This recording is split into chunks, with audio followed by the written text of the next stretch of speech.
Hey, everybody that's listening right now. I am Kenny Adams, the host of Chronicle365. Tonight's episode originally was very, very somber and kind of depressing. It was about gun rights and gun control. We ended up on the topic, and we stayed on the topic for a good while.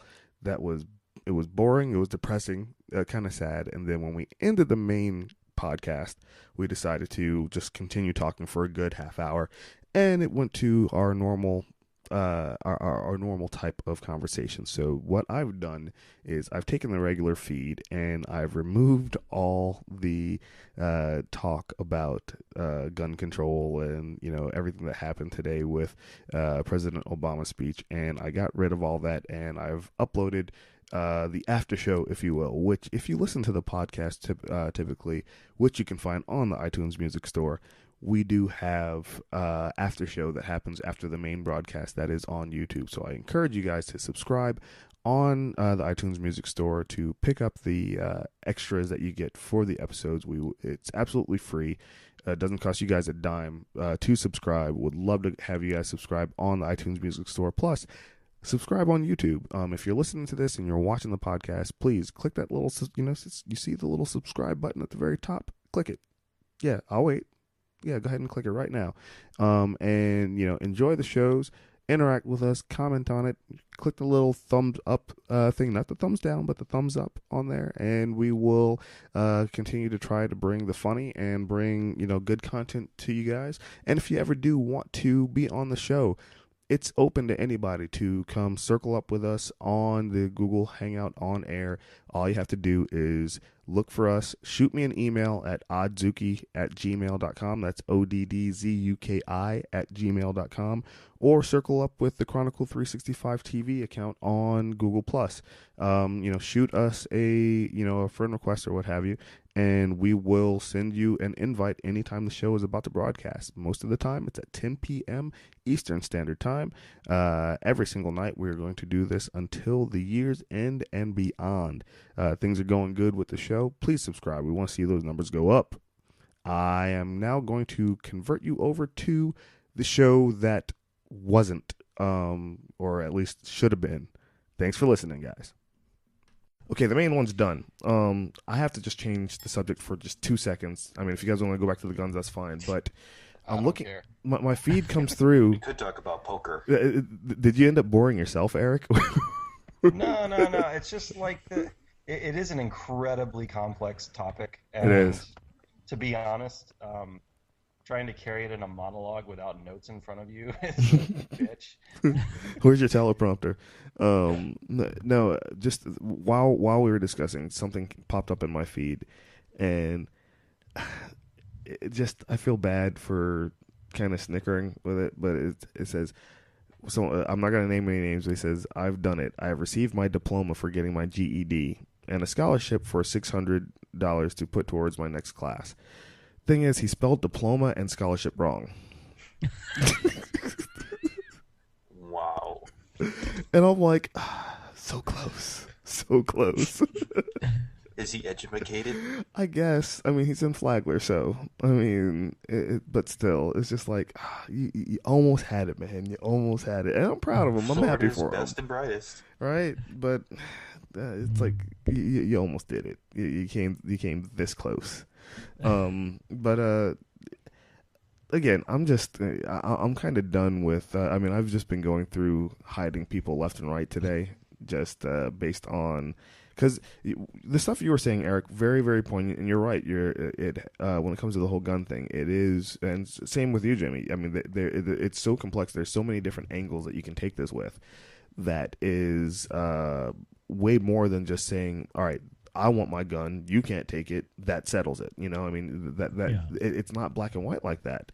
So when you see all these people that are posting just these, singular, matter of fact, this is only this is the only thing that will fix this country. It's just like, here's the thing. You have no clue what you're talking about. There's a lot of really broken shit in our country right now. And quite honestly, there's a lot of people who are just ready to rise up in some way, and this is the perfect excuse. And honestly, most of the people who are incensed enough to rise up are the ones who are intensely passionate about their guns. So it's like the It's like, man, we're perfect fucked. storm.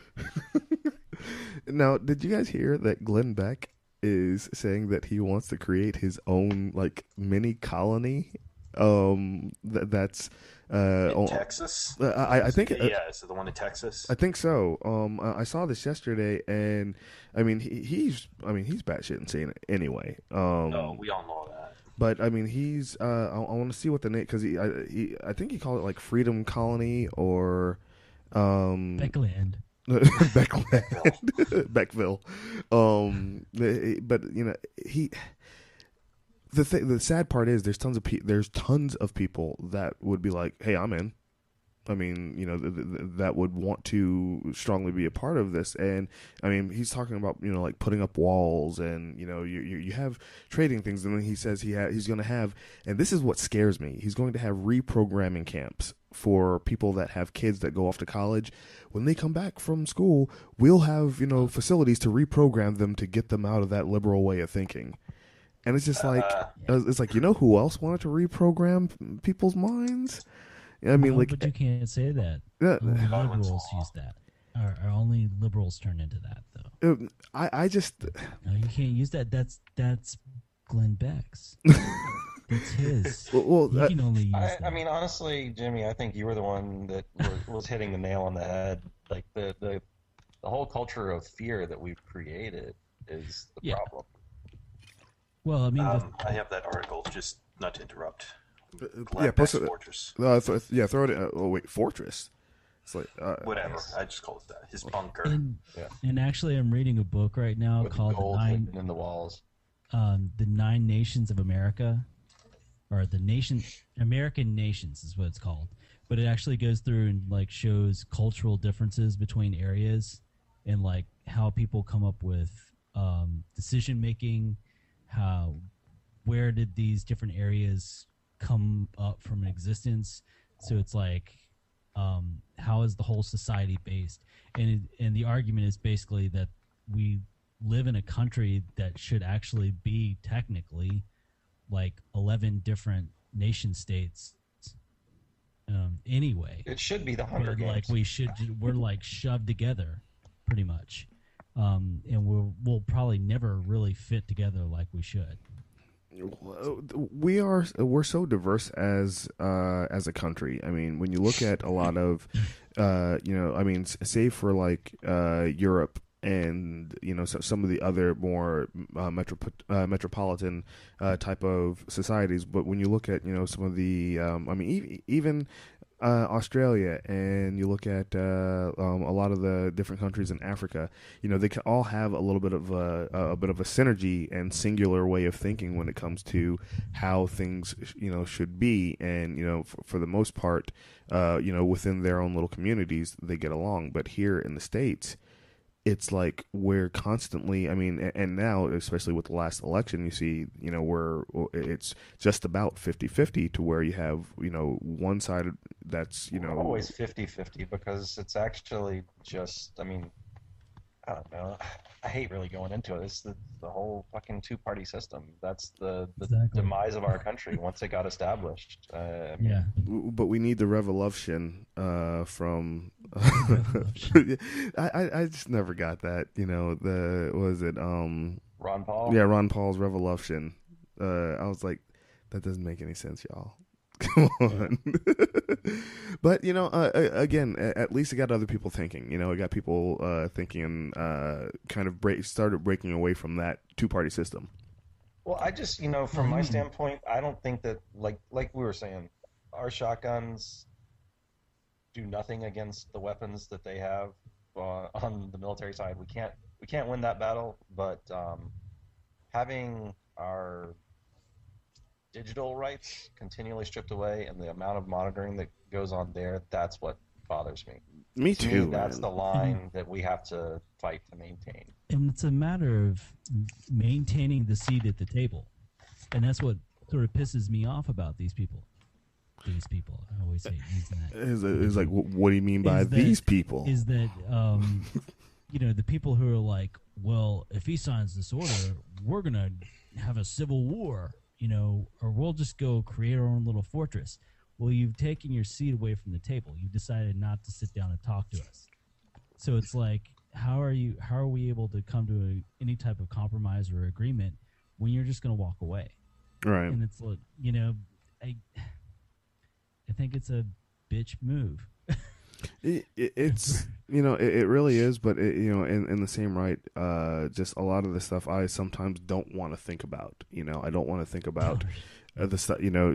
Just like where it could eventually go. And when Eric was talking about our digital rights being stripped, but not only that, why are I totally see where you're going with that, Eric. But why are we still throttled at such sluggish speeds, but you end up looking at Jordan, all these other countries that are, they are blazing fast past us. I think we're number 16 in the world when it comes to internet speeds, and everything's all capped and whatnot. I don't know if that's really going to be something that's going to be broached. I think Google may be working on something to try to speed things up a little bit, but 10 years ago, Jordan was finishing plans to make the whole country Wi-Fi. Really, like a public Wi-Fi. How soon? Could you foresee the entire country actually having just countrywide Wi-Fi? Do you think that would be something that would ever in the U.S.? Do you think that would actually be something that we could see even in our lifetime? Shoot, we would have to have a massive change in our corporate political structure. With the FCC and whatnot too? We would have to have a massive change in our corporate political structure. And I guess you, Eric, have way more experience than I do when it comes to, or than probably any of us do when it comes to how that would all work. How a Wi-Fi network works? No. Or how the corporate political structure works. That the corporate political structure aspect of it. I don't know. Again, I don't really touch in those realms. I honestly really don't like to think about that aspect of the world we live in, and most of the work that I do is to try to empower everyday people to be able to go do stuff and make things themselves, and to try to start up a center for corporate social responsibility so that we get there. Well, being that I totally killed the vibe of this show tonight. Last night we're talking about a whore named Purity. Tonight we're talking about gun control and Obama wrecking society. Well, originally, again, when you and I discussed the show, it's one night we just talking about stuff that's happening in the moment. The night where we're just going to make each other want to put a bullet in our mouth. It's a Kurt Cobain type of show, Yeah, it was. That was. I don't know what to tell you. I can't tell you how much I believe that our entire system is completely fucked up and corrupted. But what are you gonna do except start making something better? Well, that's what we're. I guess that's what we're trying to do. Honestly, that's kind of what I think of as this show. It's fuck the networks. We're just going to make our own show. This is what we want to talk about. This is what we want to hear. This is what we want to do. So we're going to have a show. If 7 people watch, great. If 100 people watch, even better. It's a better waste of time than watching American Idol. Right? Exactly. Listen to the radio. Fuck Nicki Minaj. Bring it all around. Well, wait. Let Eric get that out so that he can completely bury his political career, his future political career. What did you just say? I said, fuck American Idol, fuck Nicki Minaj, and fuck Mariah Carey. That's perfect. Wait, go. Do you have this on speaker? Because I could have swore I just heard someone laugh while he was saying that. No. It was a news report of a guy who was robbing a convenience store with a 5-gallon bucket over his head, so he kept running into the walls. Awesome. So it was just spontaneously and conveniently at the right time. And was that Palm Coast? Did that happen on Palm Coast? Bucket guy?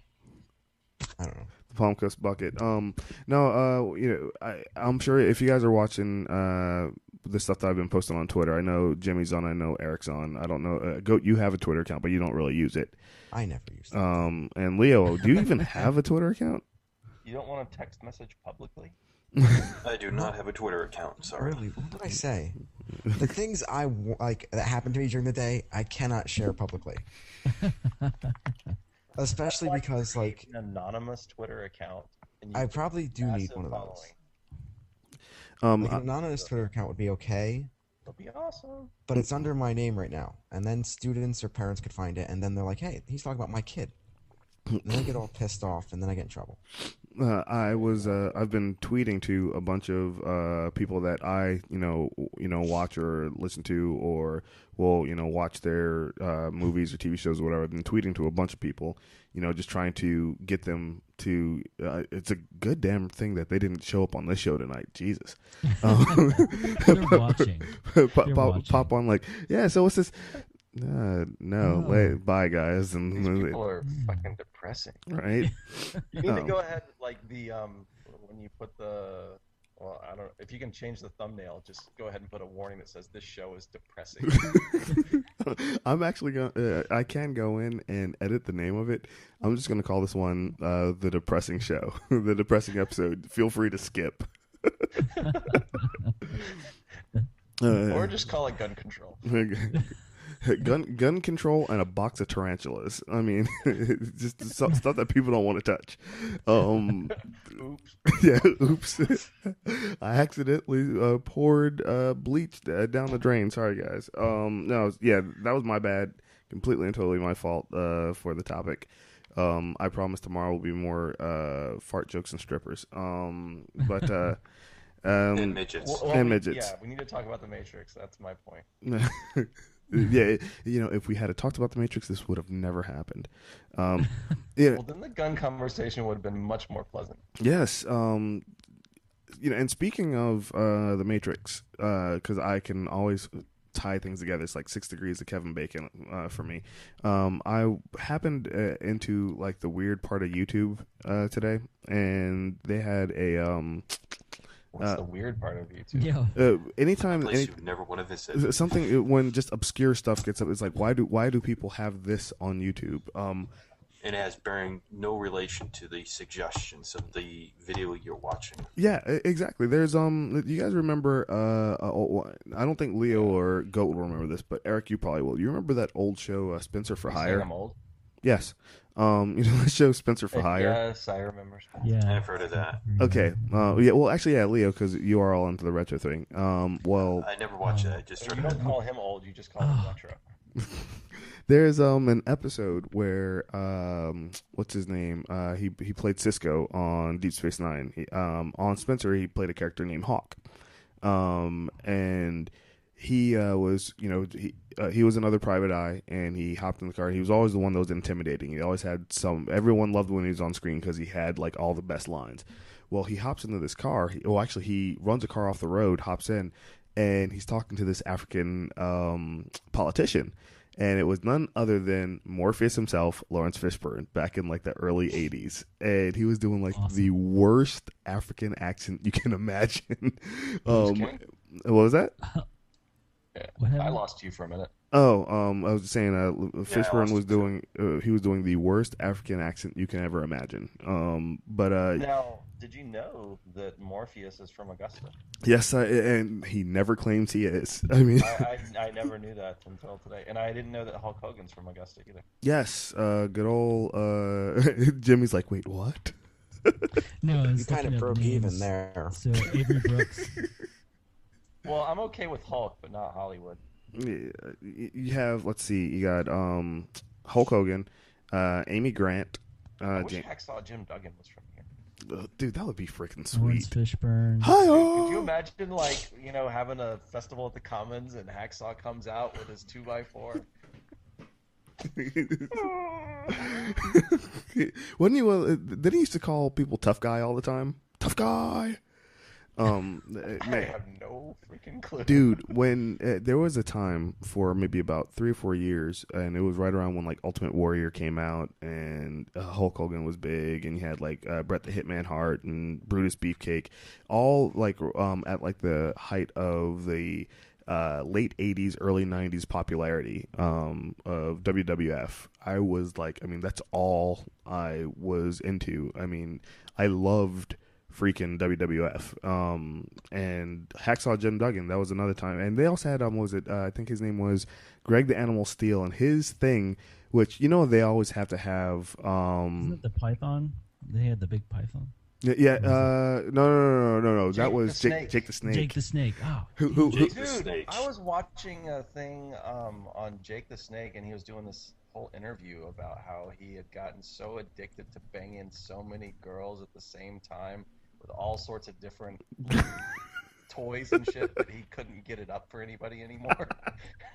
It's like that's when you just level up too high and then you're done. I mean, and his thing was after he would beat someone, he would take when they're knocked out in the ring, he would just drape a gigantic snake over them, and it's just like, look what I've done. I put a snake on you. Well, Ooh. it was a metaphor, right? Because he couldn't just pull out his cock and just teabag somebody. I never thought I was about gonna that. go there, but you beat me to it. It will. I cannot ever unsee that. Greg the Animal Steel. And I have no political career now. None whatsoever. But The show will be deleted. Greg the Animal Steel's shtick was at the end of the ring or at the end of the match, he would go rip the turnbuckles off and start eating the foam inside of them. And it's just like, who came up with their little tags, the things that they would do? I mean, of course, What about Coco Beware? Cocaine Man. Coco Beware. Oh, no, and then you had like Doink the Clown. I mean, it's just like, they're sitting there in the writing room. They're like, all right, so you've done all this training. You can do all these flips. You can, you can jump from the top rope. What's your hook gonna be? Yeah, dude, just the clown, dude. edit this wrestling conversation into the new show for the night. You know what I'm thinking about doing? Yeah, dude, all right, this is what I'm going to do, and I'm actually going to leave this part into it as well, because we've been going for an additional, if we can just get another 10 minutes worth of content, what I'm going to do is I'm going to do a All little, we have to do is talk about teabagging with Jake the Snake, and we'll be good. I'm going to delay the uploading of this episode, and tomorrow morning I'm going to record a little voiceover saying, hey, look, this show was extremely damn depressing, so instead of listening to what we talked about, I've just overdubbed the second half of our conversation onto the first half, and it's So the video will not match up at all with exactly. Like, It's going to be like one of the old Chinese kung fu movies, and this part will be instead of what we were actually talking about, because that was really damn depressing. I mean, like really, really bad. Everyone's laughing and happy now because we're talking about Jake the Snake teabagging wrestlers. Yeah, that they were, really. Jeez. Sorry. No, I'm not going to do it because it was something else. I just need to stop looking at what people are posting because more gun stuff. And it involved Nerf guns, which That could be fun. Can't go wrong with that, man. well, they're saying that Where are people posting things? Are you looking on the YouTube feed? Oh no! This isn't on the YouTube feed. This is nothing in relation to the show. Occasionally, like there was like 2 or 3 shows where people were actually listening to the show and they would post stuff, and I would bring it up. 2 or 3, perfect. Yes, hey, we got to start somewhere, right? when do I get my internet money? soon. Now Right. that I'm internet famous. I need my internet cheese. Our show is so low right now. We're on internet welfare. We get our It's the first of the month. right. We get our YouTube Snap benefits. But I guess the whole wrestling conversation has passed, hasn't it? No, I think we should go back to that. We can go back. And we still haven't talked about Ricky Steamboat. You had Ricky Steamboat. The You also had Dragon, Roddy Piper. dude. He has one of the longest and best fight scenes in a movie ever. They Live, where it's him and Keith David. Is that the one where they have like the glasses? Yeah. The sunglasses where I've seen that. society's That's awesome. society. Eric, have you ever seen They Live? No, I haven't. Dude, I've watched that. Great movie from the 80s. Pretty much, here's the premise. There's, society is pretty much being run by. You think it's corporations, or you think that it's a political party, or whatever. But then you find Roddy Piper finds these glasses, and you put the glasses on, and you see that some people are actually like skeleton-looking aliens. And all signage is pretty much subliminal messages that say like obey or consume, or I mean just all this other stuff to try to get people to do this, whatever. And he takes off the glasses, puts them back on, and people, the aliens are kind of looking at him like, are you seeing me for who I am, whatever. He ends up meeting up with the Resistance. Well, Keith David, and I never get it right. It's either Keith David or David Keith. One's white on Netflix, because I know what I'm doing after this show. Keith David and him get into a fight. I think it's on a rooftop too.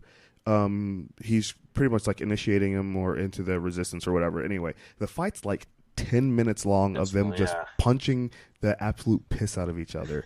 And it's not like fight scenes like you see in movies now to where they're running and jumping from rooftop to rooftop. No, this just like punch. Okay, you punch me. Oh, I guess got punched. Oh, look, a trash can. Throw it on you. I mean, 9 minutes of just almost a continuous shot of them just beating the hell out of each other. And it's like been wrestling. It pretty much, except for there's no jumping off of ropes, and there's no like. And they're wearing shirts. Yeah, they are. And what's funny is they start getting fatigued, and their fighting slows down because they're getting damn tired from punching each other so much. But the movie is really, really good. I've seen that in real fights before, and it's just it does kind of get to this point where you're like, okay, guys, maybe you should just like wrap it up. You both look like you're in real pain. Useless tidbit, but you remember Duke Nukem? Yeah. Oh, we're losing Leo. Are you there, Leo? Yeah. There you go. I think quite a few of the lines were adopted. That. Oh, really? Yes. I'm looking on Netflix right now, and They Live does not even look to be. It doesn't look like you can even order that one, man. No, but I've got the scene on YouTube. Nice. I've got the link right here. No, but he has to experience the whole entire movie, man. I mean, that's a good. That's a good one. And you know what? Check Amazon. Yeah. They Live is a definite good one to check out. Let's see, who else was big back then? Jimmy Superfly Snuka. You can get the taste of the actual acting in the whole movie from this fight scene, though. I mean, pretty much. It's high quality stuff. Huh? Oh, that's right. They Live. They Live is the movie that has the classic. I've come here to chew bubblegum and kick ass, and I'm fresh out of bubblegum. That's where. That's where that one originated. They just don't make movies really like campy like that anymore. Yeah, you can rent it on Amazon for $2.99. That's not too bad. No, it's not too bad at all. Is it worth $3? Oh, absolutely. I found a place where you can watch it for free. Oh, really? Even better. Post that link, man.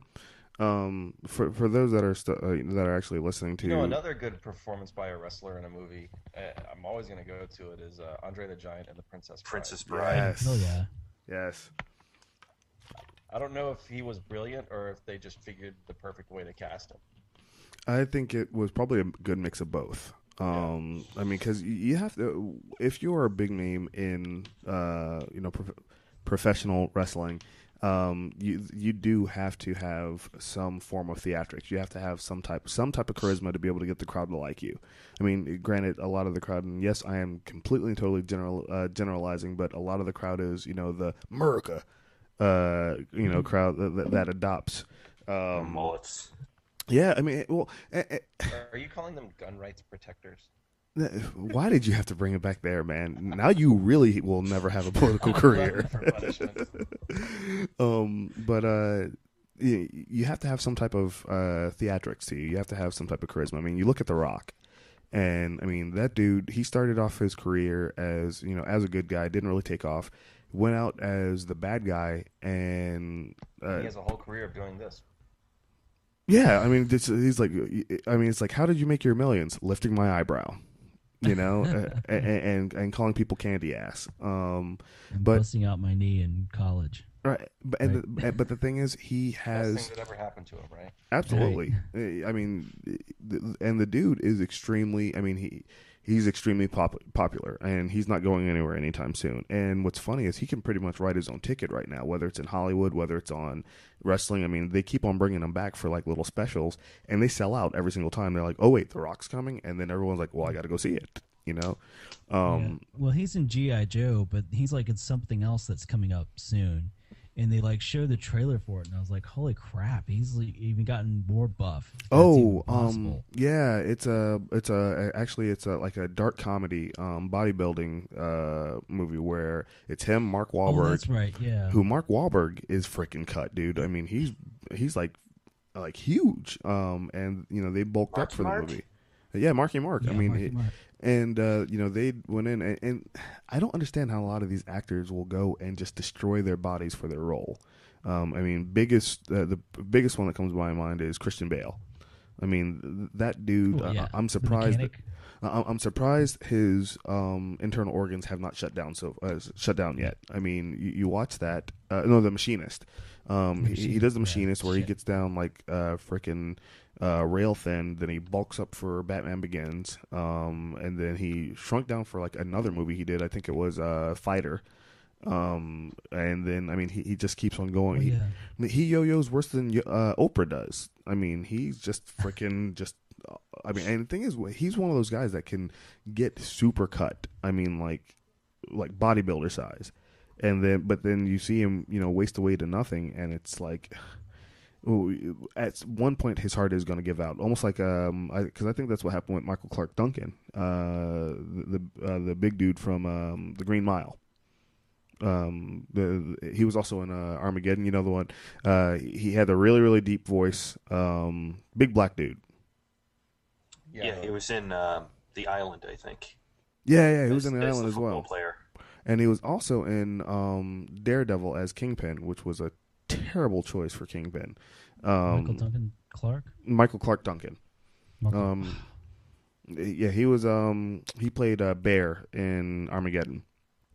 Yeah, that big dude. Anyway, you know, he was, you know, really, really cut as well. He slimmed down and he ended up having, you know, heart problems, and then he just died into last year. You know, just really, really young. So, I mean, man, we just ended up getting all depressing again, talking about celebrities dying. You're just depressing people. It was just like destined. But I really dig the trailer for After Earth, and I'm looking forward to that movie. It's good, man. You'll dig it. But I guess I think we have enough content to do our overdub. I'm totally overdubbing the show, and I actually through YouTube I can actually do that as well. I can cancel it out and just add a layer of audio, and I'll get rid of depressing show. Kevin is proof that once you go black, you can go back. What? Because his video feed keeps cutting in and out. Mine does. My video feed's gone? Kevin. Oh. No, it's up now. It just goes black once in a while. One night I just won't even have the video. I'll just have like a poker table there. You can watch my hands. Screen share. How have you been doing lately? Tonight I'm up like $40 or something. Sweet. Nice, man. So, you know, not a bad night, not a great night. But I'm on this table with this one guy, and I don't like playing heads up. Except this guy is so terrible that every time I hit my hand, he bets into me, I call. I check the river, he bets again, I raise, he calls, and I win a lot of money. Every time. So, like, it's almost like, you know, he'd think at some point, oh, he's raising the river. He must have hit that hand that I was trying to represent. But no, he doesn't. Like, it just happened again. And he's going to call. He's thinking about it. He might have figured it out now. He's actually watching the show, and He's just waiting for that one moment where you finally Personal go all ATM. in. Well, I whittled him down to $2, and I have like $20-something on the table. So what if I go all in? He won't make back all the money he lost to me. at this point. One night you should just do the screen share, and we'll just we'll comment on how terrible either you're playing or everyone else is. And then now he's like, "Show what you had." I'm like, "Call." If you want to see it, call. Well, guys, I'm gonna go ahead and cut the feed for the night. And I got some cutting to do tomorrow. I'll recut the podcast, put it up, and then I'll also put up. Actually, you know what? For the podcast, I'm just gonna cut out the entire first half. This is just gonna be a half-hour show that I put up tonight. And then tomorrow I'll fix YouTube because that was just. I mean, You that just was. need to have like an overdub in the first like minute that's just you going blah blah blah. Blah blah blah blah blah blah blah guns blah blah blah. Or like Charlie Brown with talking to his teachers. Wah, wah, Wah, wah. wah, wah, wah, wah, wah, wah, wah, wah, wah. I mean, this was kind of a Charlie Brown night, in retrospect. But again, regardless, thanks for coming on the show, everyone. Eric, thanks so much. Jimmy, Goat, and Leo, we will, if you guys can make it tomorrow, awesome. If you can't, fuck you. And we'll get someone else on. But you got to end on a high note, right? Anyway, we'll talk to you guys tomorrow. Thank you so much for being on the show. Later.